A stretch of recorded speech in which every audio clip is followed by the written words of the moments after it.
Thank you for standing by, and welcome to Costco's fourth quarter fiscal 2022 earnings conference call. At this time, all participants are in a listen-only mode.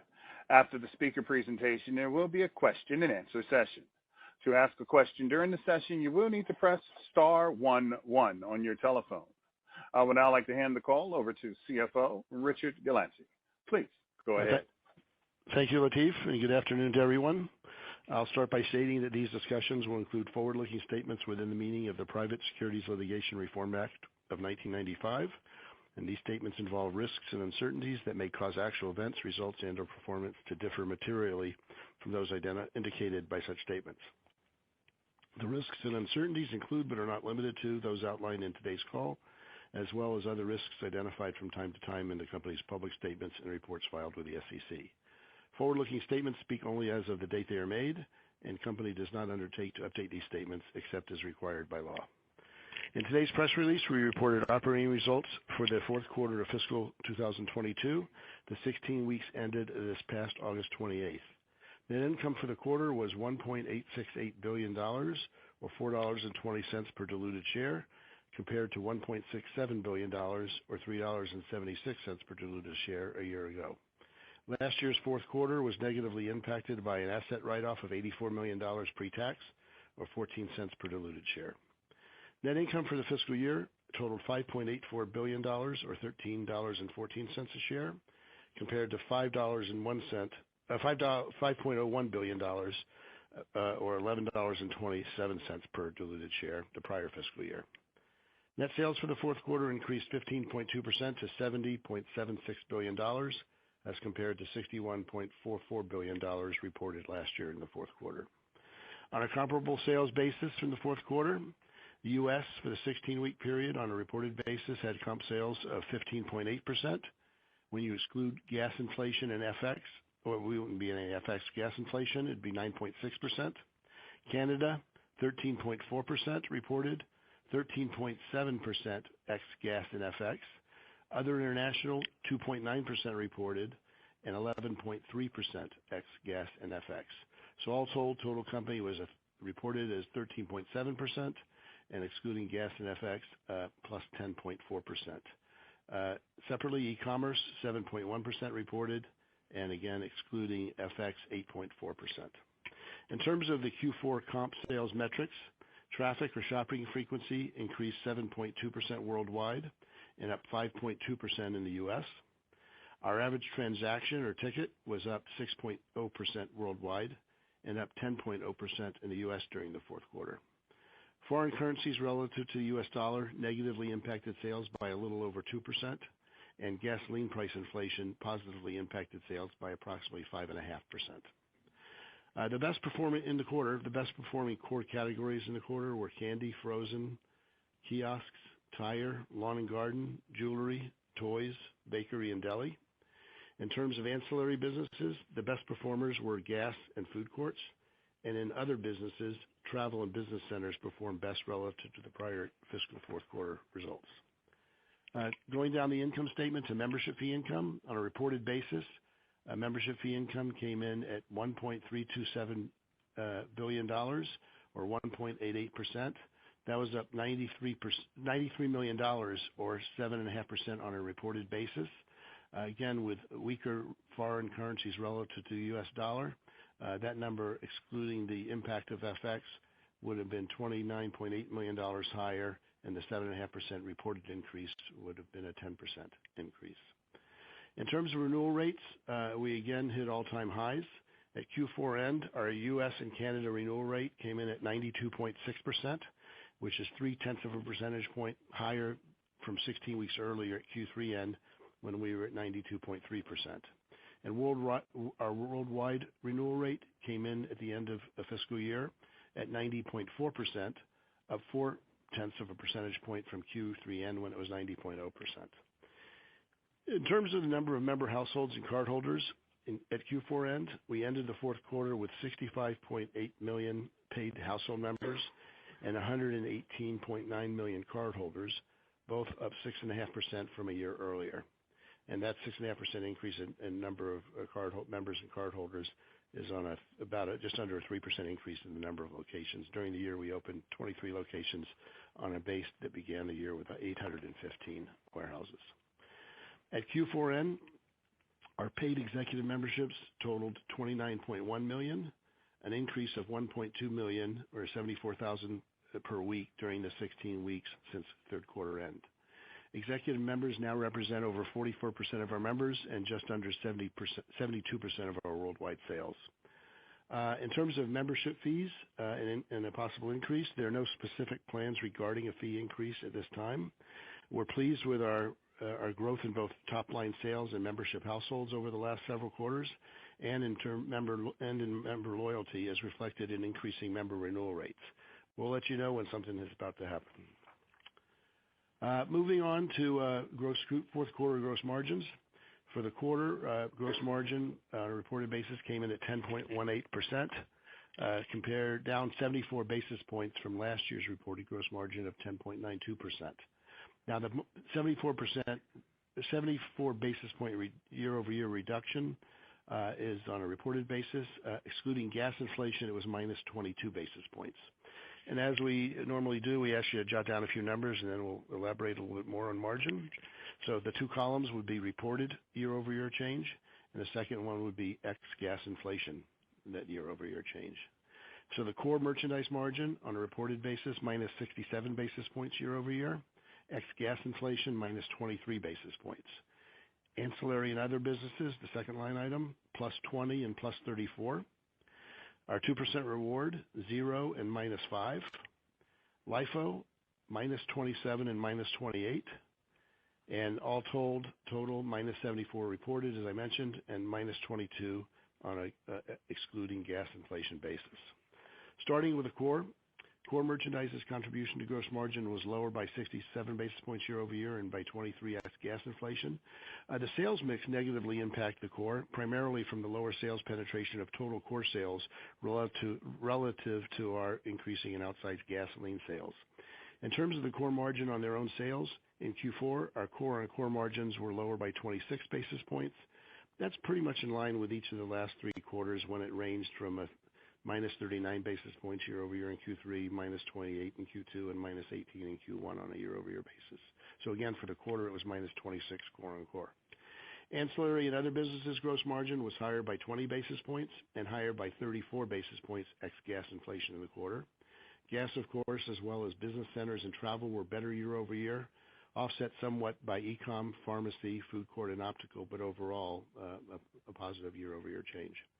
Our 2% reward, as I mentioned, on an ex-gas inflation basis was lower or down 5 basis points, implying higher sales penetration coming from our executive members. In terms of LIFO, LIFO, as you know, with inflation has been increasing. It was 27 basis points down year-over-year or higher year-over-year. Lifo charge this year on an ex-gas inflation basis, 28 basis points higher, and that represented $223 million charge in the quarter. Recall that our Lifo charges were relatively small in the first part of the year at $14 million. Last quarter, in the third quarter, $130, and then as I mentioned here, $223 for the quarter. Moving to SG&A, we showed good results. Reported SG&A came in at 8.53% compared to last year's 9.22 on an improvement of 69 basis points. But again, ex-gas inflation, the improvement was still good at 26 basis points lower year-over-year. Again, charting down a few numbers here. Jotting down the numbers on a core operations basis, on a reported basis, that was plus 50 basis points or a reduction of 50 improvement.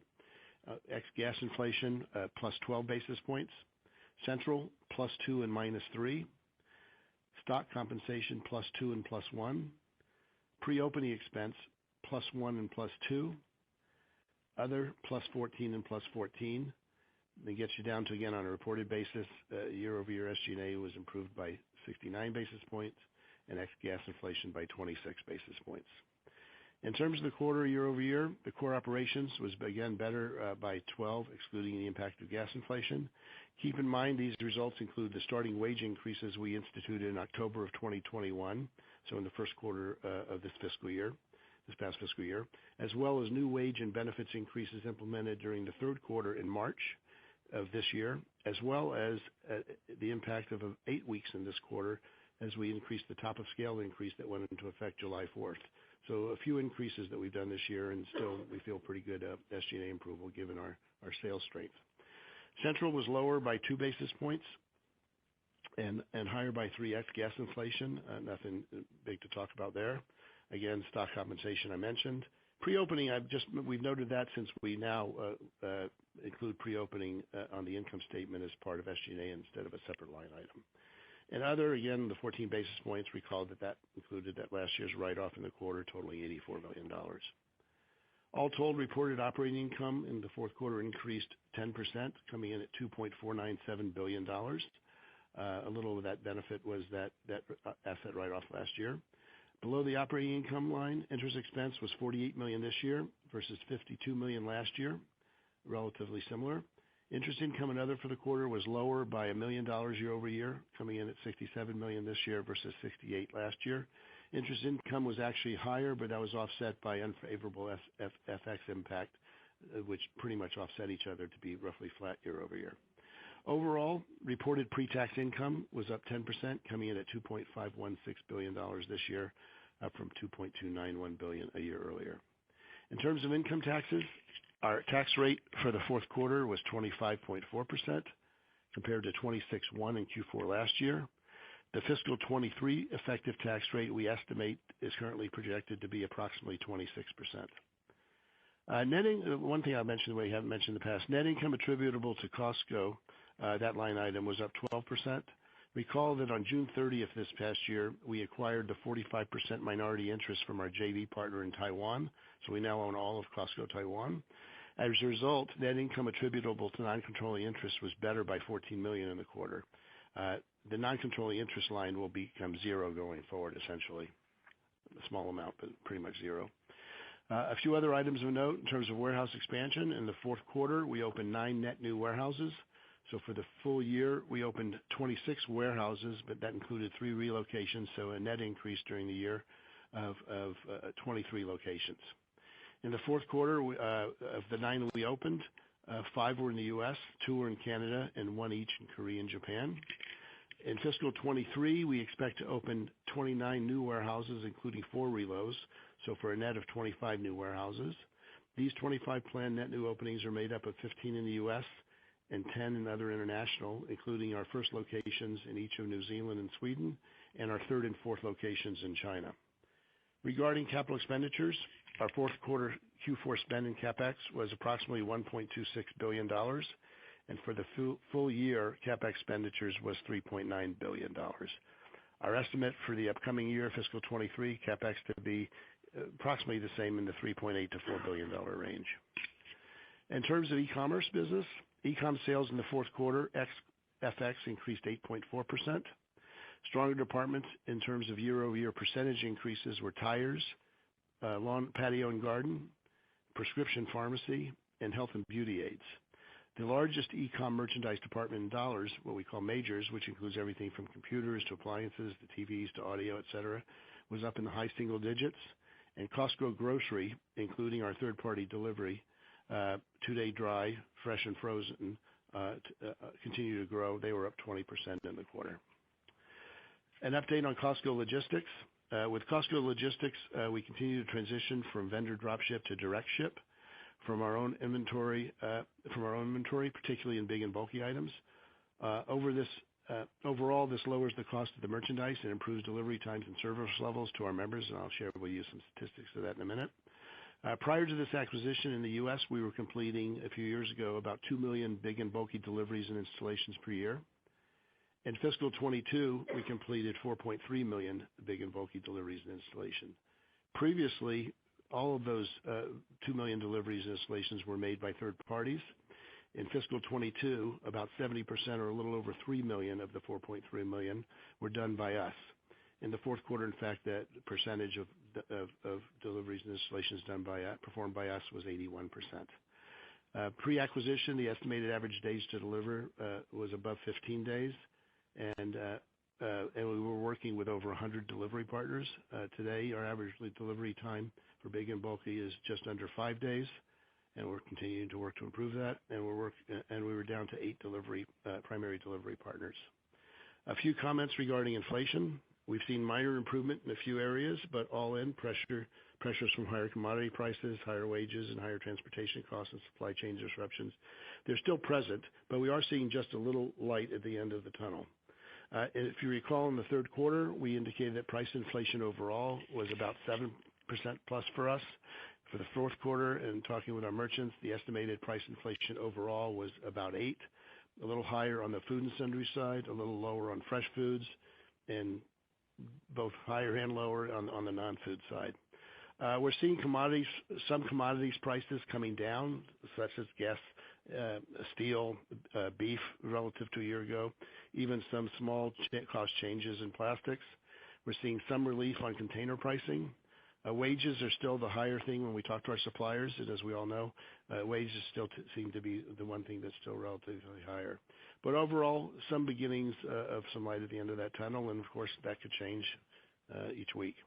In all, despite current inflation levels, we believe we continue to remain competitive versus our others and able to raise prices as cost increases, hopefully, of course, a little less than others with who we compete.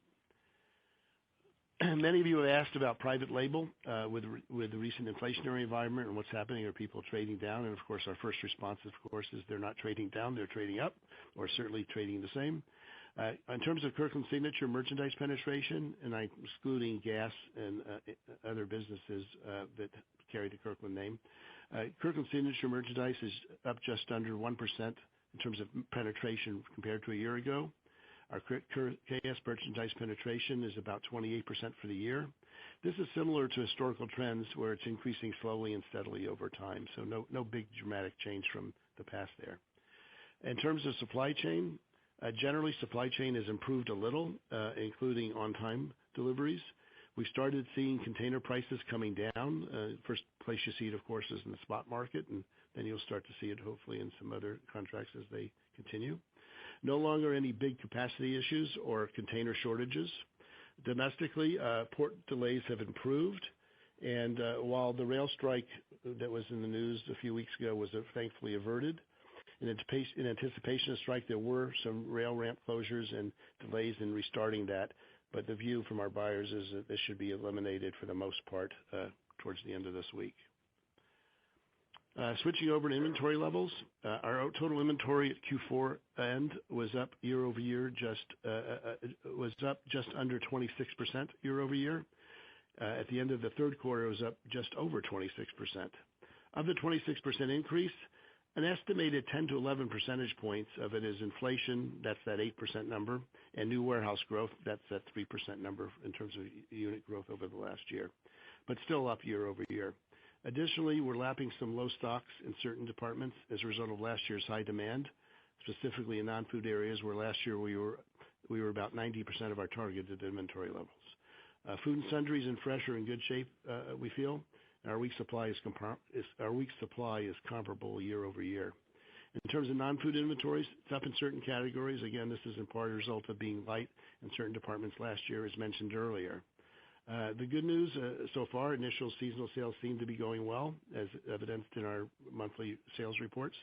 And all told, we would expect the 26% year-over-year increase to start to head down as it has in just the past few weeks a little bit.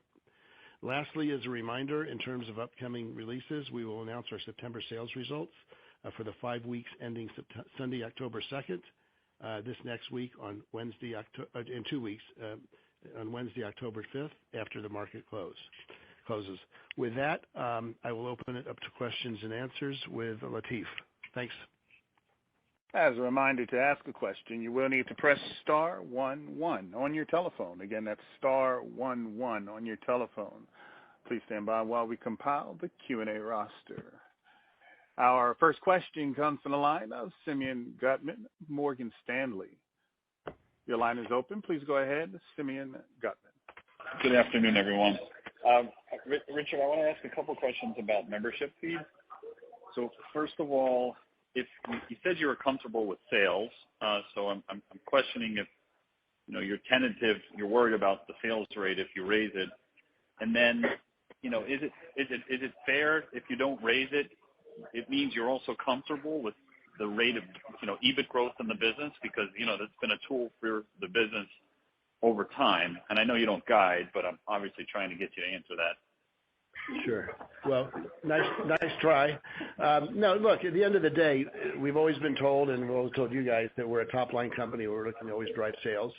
Certainly, as we've increased membership fees historically about every 5.5 years, we've turned around and use it to drive more value. And whenever we do it, we'll do that. I think at the end of the day, and I also want to point out, of course, if you look at the last 3 increases, on average, they were 5 years and 7 months apart. If you look at June of 17 plus 5 years and 7 months, you're talking roughly January 23. Now, I'm not suggesting it's January 23. I'm just saying it's not there yet anyway.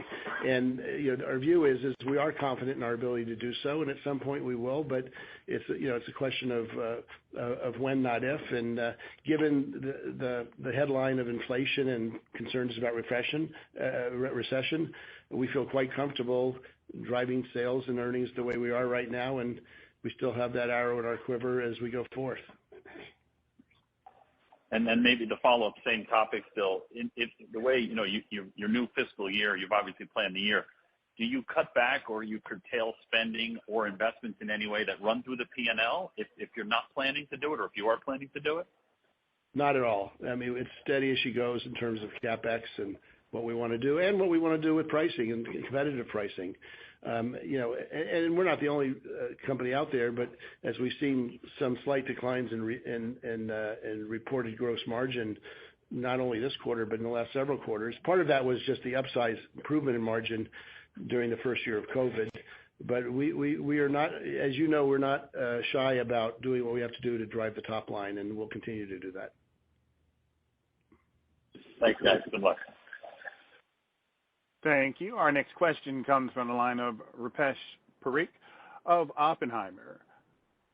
Your line is open. Go ahead, please, Rupesh Parikh. Thanks for taking my question. So, Richard, I guess just going back to your expense commentary, there was a sequential pickup in your expense growth versus Q3. Besides the wage increases, was there anything else that was unique to the quarter that you'd call out? Well, other than it was 16 weeks versus 12 weeks, but are you talking about a year-over-year basis? Yeah, year-over-year, yeah. I think it accelerated from maybe four. I think that the outsized thing is just that. I mean, are utilities costs up? Sure. But the outsized thing would be the wage increases. Okay, and I'm sure IT great. is up. IT is always up a little more as, everybody's doing more technology-wise. Okay, great. And then just on the health of the consumer, just given many concerns out there, anything to know, like any change in consumer behavior or even in your majors category, are you guys seeing any changes versus maybe your expectations there? Well, I think I mentioned, or we've mentioned when we've talked to some of you over the various months, it was there when beef prices skyrocketed, and now they're coming down versus a year ago, but when they skyrocketed, you see a change. And irrespective of the state of the economy, you see some changes from beef to poultry in those examples. One of the buyers made a comment a few months ago that they saw some increased penetration of canned chicken and tuna for that reason. But at the end of the day, we haven't seen any big changes in that. Part of it is hard to see because, during these 2 years of COVID, we enjoyed such strength in big ticket items. And if like consumer electronics, if it's up a little versus up a lot the last 2 years incrementally, we know in each of those cases, our numbers relative to industry comparisons we're still beating the rest of the industry in terms of sales growth. Is the sales growth lower than it was last year? Yes. It still has a plus in front of it, and it's still better than the industry as a whole. Great. Thank you. I'll pass it along. Thank you. Our next question comes from Chuck Grom of Gordon Haskett.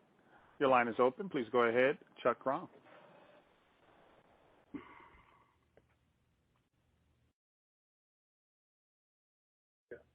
Chuck Grom, your line is open. Hey, thanks. Sorry about that. Richard, on the core 3-year on a 3-year basis, looks like you guys showed a nice improvement from the last quarter. Can you unpack that for us a little bit across the 4 major categories? Well, I don't have all that detail in front of me, but generally speaking, the thing that was outsized in the biggest way in the first year or so of COVID was fresh. As you recall, with fresh, you had virtually no spoilage, and you had much higher labor productivity. So you had 3-digit improvements in margins there. So that's the comparison, and we've talked about that in the last several quarters. On a year-over-year basis versus compared to those 2 years, it's come down as a percent, still up from where it was pre-COVID. Other than that, there's all kinds of things that impact other departments. At the extreme, you have a small business, but in terms of our income statement, travel. Travel is almost a brokerage business where it's all margin. A lot of it's margin, and that went way down, and now it's improving from where it had gone way down, so that helps you a little bit. But there's a lot of moving parts to that. I think fresh was the biggest outlier. Then, during supply chain things and everything else, there were impacts in certain departments or allocations, things like that. There was less. I'm just shooting from the hip here. There was less promotional activity in consumer electronics because of shortages of chips or electronics. And so there's a lot of puts and takes. But overall, I would say fresh was the one that was most meaningful in that regard. Okay, great. Thank you very much. And then on the Lifo charge, 28 basis points, I think you said last quarter was 25. I guess I was surprised it wasn't higher given how much prices have moved up over the past 3 to 4 months. Can you just, maybe just give us a refresh on the accounting for that and what happens in the coming quarters as we start to lap the big charges from this year? Sure. Well, 2 things. Again, if you look sequentially in Q1, it was sub $20 million, and Q2 is sub 40, 30 something, then 100 something, then 200 something. Part of that is the way we account for it is at the end of the Q1 when we saw what the trend was, you then estimate what you believe it's going to be for the year and prorate a quarter of that or 12 weeks of that to that quarter. And then as it continues to increase, the proration adjust it on a year-to-date basis. So that skews that a little bit. That's the way we've done it historically in prior inflationary times. The other comment you asked about is it seemed like it would have been higher in Q4. The fact is we too thought halfway through the quarter it would be higher than this. Part of that was if I bifurcated Q4 into the first 8 weeks and the second 8 weeks, the first 8 weeks showed a level of increase that would have required a larger Lifo charge. It seemed to, in some cases, flatten out a little bit during the last several weeks of the quarter, which meant that it came down from what our expectation was. So again, I think that is consistent with what I mentioned about we're seeing a little light at the end of the tunnel. I'm not just, and there's little, I think, some of the buyers about a couple of items going down in price, and you can rest assured that our buyers are calling the suppliers. You said the price went up because of steel prices. Well, steel prices are down. What gives? And so we'll continue to do that, but it's a slow road. And but we are again seeing a little bit of improvement at least in the second half of the fourth quarter, and we'll see where it goes from there. Okay, thanks very much. Thank you. Our next question comes from Paul Lejuez of Citi. Your line is open. Please go ahead, Paul Lejuez. And Cheatham on for Paul. Thanks for taking our question. I want to dig in on the inventory piece a little bit, up about 26%. How much of that would you categorize as general merch? And you have some pretty big competitors that have been trying to clear some of their general merch, as I'm sure everyone knows. So, as you kind of reach holiday, can you give us a sense of where you are for general merch inventory? Any plans to kind of further discount there to try and get leaner? Thanks. Sure. Well, first of all, without being too specific, there's a decent chunk in there that I would call deep freeze from last year. My example I've used when talking to people is the Christmas trees that retail for $150 to $400, and they came in after Christmas, or essentially after Christmas. And the good news is that they don't really change in style, and they're now. If you go to Costco, you're going to see them you're going to see them on the floor. And if you add in the cost of holding them and a little cost of interest, I think they're still a little cheaper than the ones we added to the inventory this year. So in a perverse way, that one didn't hurt us, that example, other than we don't like to have extra inventory. And so there's some seasonal things that came in late. Probably a bigger piece of the delta is us building up inventory, particularly on big and bulky and fulfillment, both e-com fulfillment and big and bulky. The last part is early holiday. We did consciously bring in some stuff. Part of it was not knowing what was happening with supply chain and how many weeks of delay each item was. We brought stuff in consciously a little early, and then, as I mentioned, supply chain has improved a little. That's helped you. So again, there's things that have helped it and hurt it, increased it or reduced it. The other thing that's increased a little bit, even some things like seasonal things like air conditioning and fans, we had a very strong season, but there were some delays in getting that stuff in. That will be a small impact from a seasonal standpoint going forward. But net, I think that while the 26% number was relatively same at year-over-year Q3 year-over-year, and at Q4 end, again, and talking with Ron and Claudine and the merchants, and again, seeing what we've seen just in the last 2 or 3 weeks, it's going in the right direction, and nobody likes it. I think the one other difference is that compared to some of the other bigger retailers, our inventory is more specific. Like if we get if we have a bunch of air conditioners or a bunch of furniture, we may have to hold on to it, but it's not a whole variety of different things. And so while we have had some additional markdowns, nothing huge, no big outsized numbers relative to what we would normally expect. So a little bit increased, but nothing material. Gotcha. And so you're bringing holiday up a little earlier than you otherwise would, and some of that, more seasonal air conditioners and fans you mentioned, you might hold those over to springtime. Is that right? Oh, we will. Yeah, that's easy. And the good news, again, call it lucky, 2.5 years ago when we acquired Innovel, which is we call Costco Logistics, we added 10 or 20 million square feet between the MDOs and the DCs. But we added 10 million of big space, the million square foot space, to the roughly 10 or 12 million of depot space we have. So that was fortuitous in that regard. Understood. Thank you. Thank you. Our next question comes from Kelly Bania of BMO Capital Markets. Your question, please, Kelly Bania. Hi, thanks, Kelly Bania from BMO.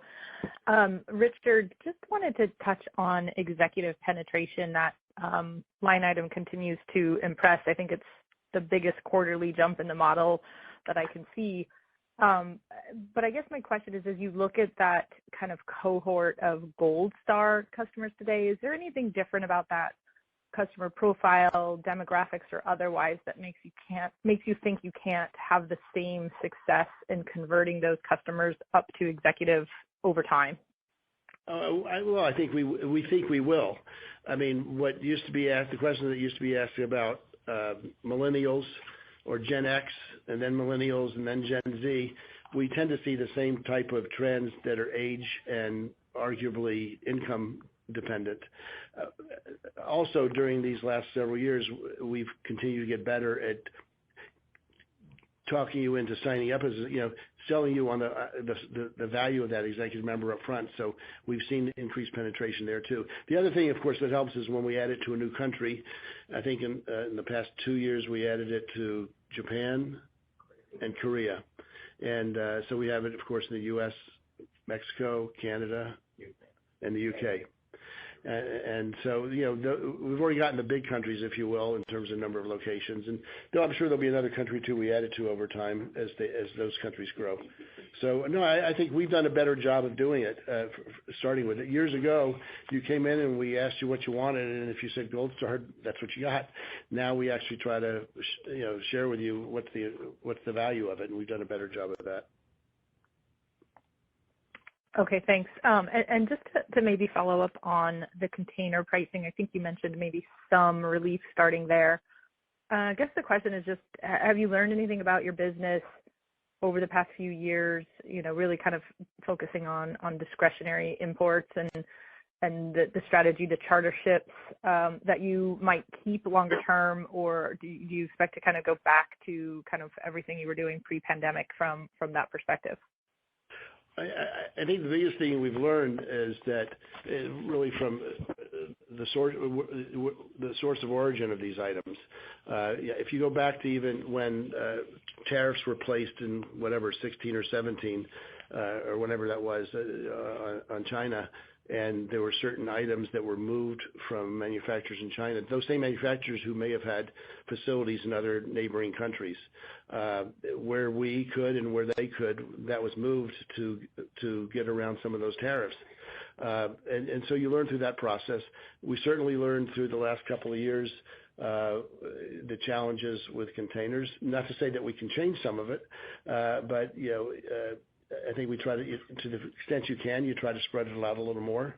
You try to not depend on one port, and certainly we've learned all those things, and we learned that we can continue to make mistakes along the way too. Thank you. Thank you. Our next question comes from Oliver Chen of Cowen. Please go ahead, Oliver Chen.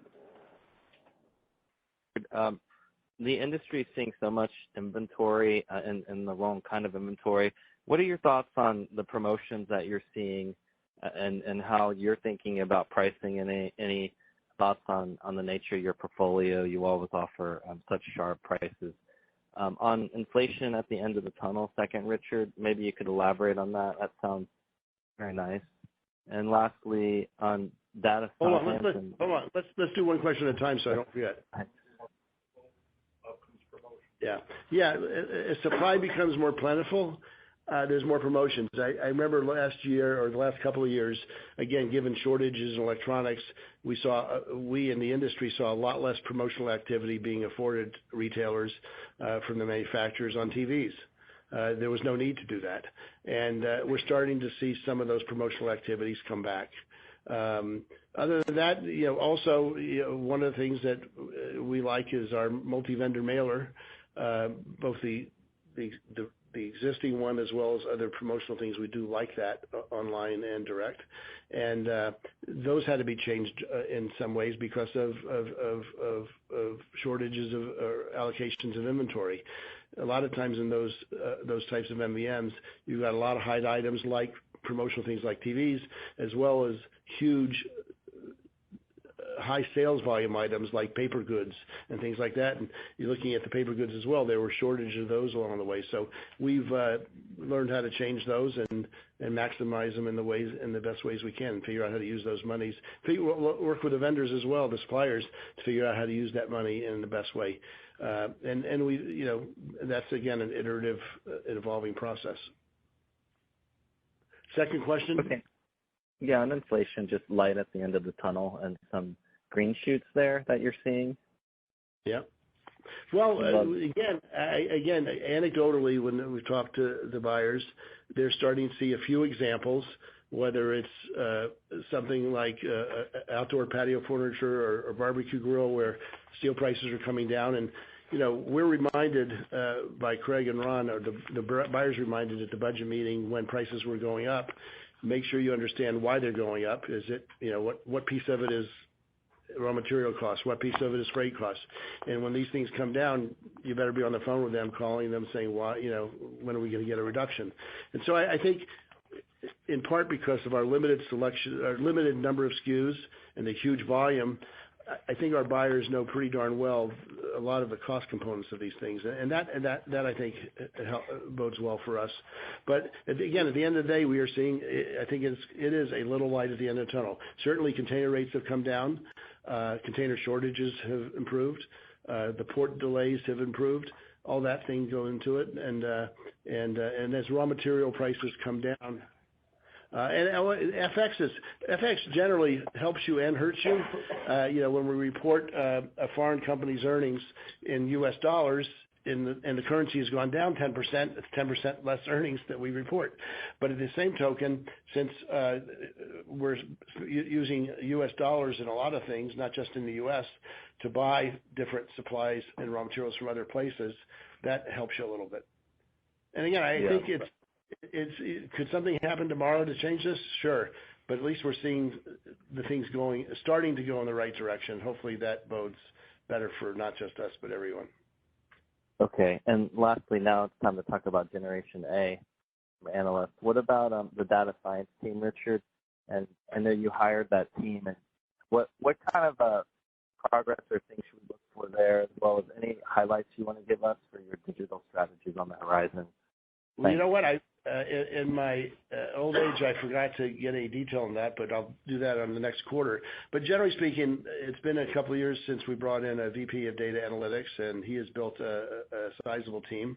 And a lot of things they're working on is to have better visibility. As simple as we are, we still need visibility into things that we have done historically, just not on the sales side, but on the operating our business side, greatly reducing, the intent is to greatly reduce the buyer's time in doing their own spreadsheets, if you will. I'm simplifying this. And so we're doing a lot of activities like that. And in terms of the data analytics to drive more business, that's still to come. We think we're doing okay right now but the first effort of this area is on improving the data that both our operators, our buyers, our traffic people get. Okay, thanks very much. Best regards. Thank you. Our next question comes from Greg Melich of Evercore ISI. Your line is open. Greg Melich. Two questions.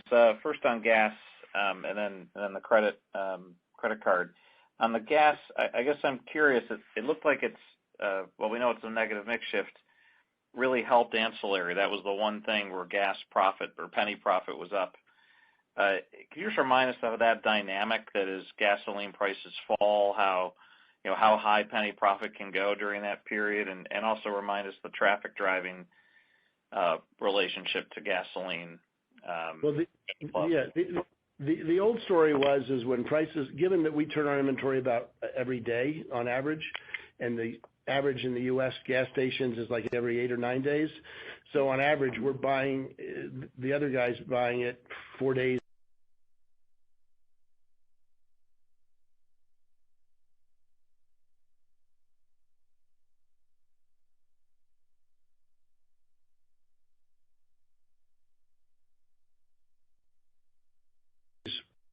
Before, 4 days earlier. So when prices are going up each day, when spot prices are going up each day, it's costing us a little more because we bought it today at the highest price versus 4 days ago. I'm being very simple here. And when it's going down, just the other happens that we make more money when it goes down. I think part of that story has been thrown away because it seems that as not only us, but the supermarket retailers and other discount retailers that operate large numbers of gas stations, they've been able to use it to, as prices went up, or went down a little bit, they didn't go down as fast as perhaps they could have been, which gives us, in our view, an ability to make a little more and still be the most competitive. In fact, the moat, in our view, gotten a little wider. So I think overall gasoline as a retail business has gotten more profitable in the last 3 years, and that profitability has been even exacerbated a little bit by what's going on with inflation and the headline news that prices are skyrocketing, and even if when you see gas. While the gas prices have come down at the pump, it seemed like that lagged crude oil coming down. Why aren't it coming down faster? And so we still are very much, in our view, the most competitive out there. And arguably, we've been able to use that to continue to be more competitive elsewhere as well. And is it still 50% roughly that you think go to the club when they get gas? Well, historically, a little over 50 of every people. Yeah, historically, a little over 50 of every 100 people that filled up with gas came in to shop. That actually, right when gas peaked, right after the Ukraine-Russia thing, for a couple of weeks there, it went down to like 20-25% because people were topping off their tanks for fear that there was going to be a gasoline shortage if you're as old as me, you remember the mid-'70s. But yeah, member utilization also went up. What we're seeing now is that a little slightly over 50 is slightly under 50. Got it. So back to normal. But more members are using it. Yeah. Got it. And then my last was on the credit card. Just update us on anything you can on the credit card penetration. The behaving of the portfolio. The sort of lift percentage of tender on the card, sort of the lift you get outside of the club with it. Just given it seems to be a key part of the renewal rates, I would imagine, continuing to enhance itself. Sure. Auto renewal, it's not just on the Citi Visa co-brand card, it's on any Visa card here and on a MasterCard that we worked out a deal with Bank and MasterCard in Canada. So on co-brand, not only the fact that we do an exclusive, which arguably gives us purchasing power to lower the merchant fee and to drive the reward to the member. There's typical co-brand cards, there's revenue share. So every time that card is used outside, we share in that revenue. While we pay for some of the rewards, that's more than offset, or that's offset by the revenue sharing. So it continues to be, fiscal 22 is a great year for the card in terms of increasing penetration and increasing rewards to our members. And a very, in our view, a very favorable, effective merchant fee to us, which we don't disclose. And the auto renewal is up to what percentage? Auto renewal, I don't. Mid to high 50s in the U.S. In the U, I have this a U.S. number, mid to high 50s Great. That have signed up for auto renewal. Cool. Great, thanks and good luck. Thank you. Thank you. Our next question comes from Peter Benedict of Baird. Your line is open. Please go ahead, Peter Benedict. Hey, Richard. Thanks for taking the question. You kind of ended your prepared remarks. You said kind of seasonal going well. Maybe you can elaborate on that. Are you talking about fall season? Are you talking Halloween? Just what were you trying to express with that? Well, part of what I'm trying to express is that while inventories were up 26% year over year, we're starting to feel good that they're going in the right direction with the efforts that we put forth. And part of the strength is once we also indicated and mentioned the call, or somebody did, that seasonal, we brought in some cases seasonal early just because we weren't sure of the delivery dates and we wanted to make sure we had it in. What we've seen so far is Halloween's doing well and Christmas is doing well. And so we're encouraged by what we've seen in the last few weeks. Okay, perfect. And then I just kind of maybe a bigger picture, maybe historical question. Just talk to us about how your business has kind of performed in past recessions, and maybe what do you see from your members as you think back? What are the early indications when we're going into a tougher environment? Is it the business member that starts to slow? Is it traffic? Is it certain categories? I don't know. Just curious, kind of your perspective as we're in this unique time in the economy. Look, I don't remember all of them, but I remember the 08-09 one. It was that at the end of that year, which went from a recession to the Great Recession. It lasted for 4 or 5 years, and that as we entered it, and it was pretty quick when it happened. We saw some like a slowdown in seasonal things, which were like barbecue grills and patio furniture and things like that. Big ticket, those kind of big ticket items slowed. And if I go back to my notes, I'm sure we talked about we had an extra X million dollars in markdowns just to get through that stuff, and so we didn't have it lingering after the first of the calendar year. Other than that, generally speaking, one of the nice things about our model is we've done well in good times and bad times. And in good times, of course, people have money to spend, and in bad times, people want to save. And in a perverse way, while none of us ever wished COVID on anybody, from a bottom line standpoint, while it impacted some businesses negatively, it impacted many more of our businesses positively, and we've seemed to keep some of that market share. Restaurants are reopening. Or people, as what I read, that people are still eating more at home than they did pre-COVID, but even within that, we felt that we built some additional market share during that. So I think overall, we did fine, and I think the good news is even in bad times, we don't view ourselves as having to be as conservative as perhaps others might be. We don't take big reductions in buying, in open to buys or anything in that regard. In fact, I remember back in 09-10 or 08-09 with the barbecue grills and patio furniture, midway through the new year, and it was clear there was going to continue to be recession. Whether it was Craig or Jim, prior to Craig or both, the reminder to the buyers was, don't bring down price points. We've driven value at greater value or greater price points. If we want to be a little conservative, fine, but don't think that it's not going to go forward based on the assumption that we're providing the best value out there. Right. No, that's helpful. I think, as I recall, maybe your renewal rates actually went up during that Great Recession as well. So definitely resilient. Well, Last question. They certainly have now, although auto renewal is certainly a piece of that. Yep. No, exactly. Last question, just on traffic, Richard. I think 5% or so on the quarter. I think August maybe was maybe a shade below 3 in the U.S. Just how do you guys think about that? I mean, is there a traffic level that you guys don't like to see it go below? Obviously, more traffic better than less, but just kind of curious how you think about that.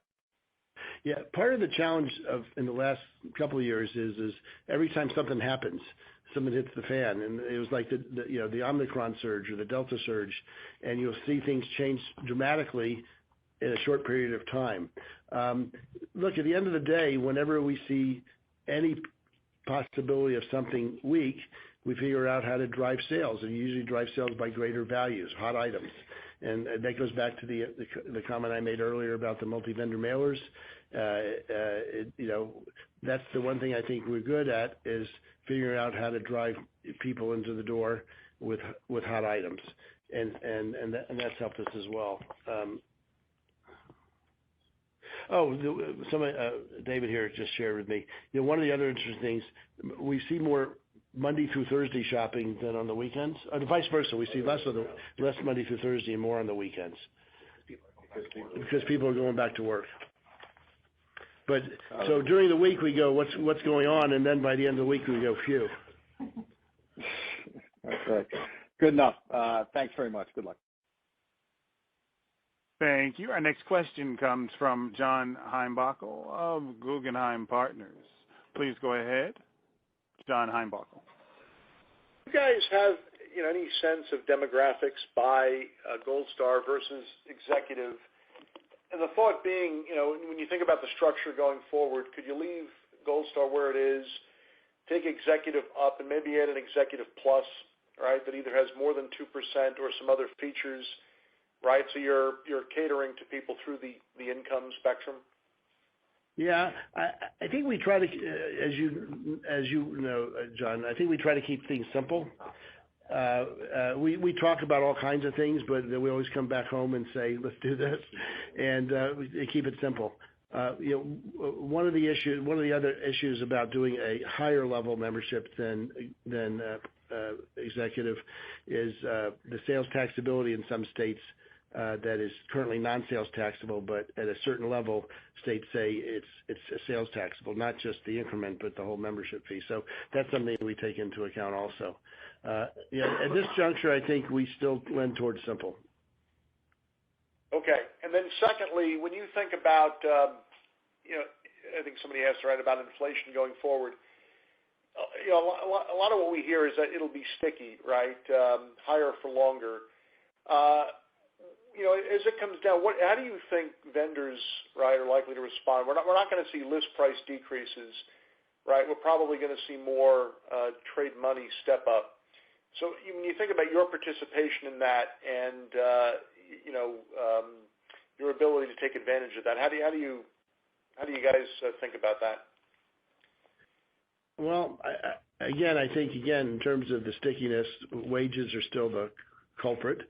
I think, again, we're in as good a position, if not better than anybody, given that our buying power per item is off the charts high compared to anybody else. And our buyers focus on the detailed components of it. So there will be stickiness.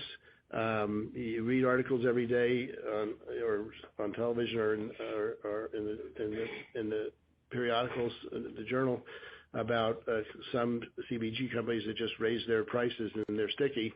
Well, we'll try to unstick them, but I'm sure some of it will stick and some of it won't. But I think, again, we're in the best position when you think about we've got lots of 50 million and 100 million and 200 million and even higher items, and even a handful of billion-dollar SKUs. So we think we are pretty good at figuring that out with our suppliers, not only just to say, hey, the price went down on this commodity or this supply cost component, but also on figuring out how to make things more efficient.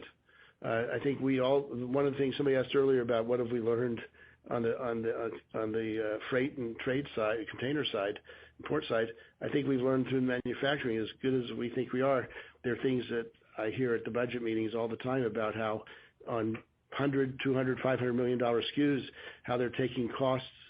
So, which right now meant that the price increase was lower than it would have been, but how they took costs out by changing the production line or eliminating some of the inside packaging.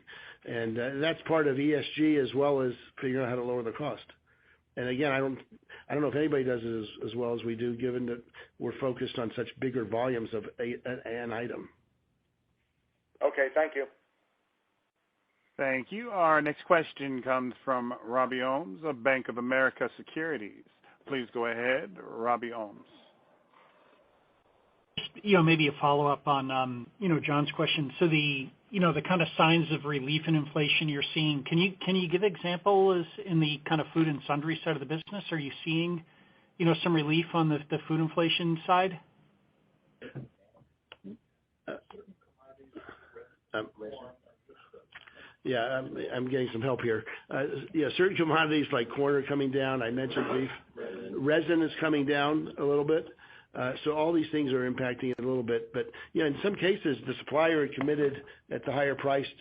We work with our suppliers, and the more transparent they are with us, which we feel they are very transparent, we work together on that. In some cases, even when a commodity price has gone down fast, if they've committed to the next 3 months at a higher price because we all were fearful it was going even higher, we work with them on that. But so I think, again, it's at this juncture anecdotal, and I can't give you any specific examples. Gotcha. And then just quick follow-up. I think you mentioned optical, was down. I apologize. Has optical been weaker for a while, or what? Or did something change there? I think the big thing there was a promotion we did a year ago, a quarter. Well, we did another promotion recently. Okay, so we did a big promotion a year ago. And this year we do a big promotion on lots of things all the time, but we did a big promotion this year at a slightly later date, and so we're now seeing it. Got it. Thanks. Yeah. So it's more timing than anything on that example. Got it. Thanks so much. Thank you. Our next question comes from Scott Ciccarelli of Truist Securities.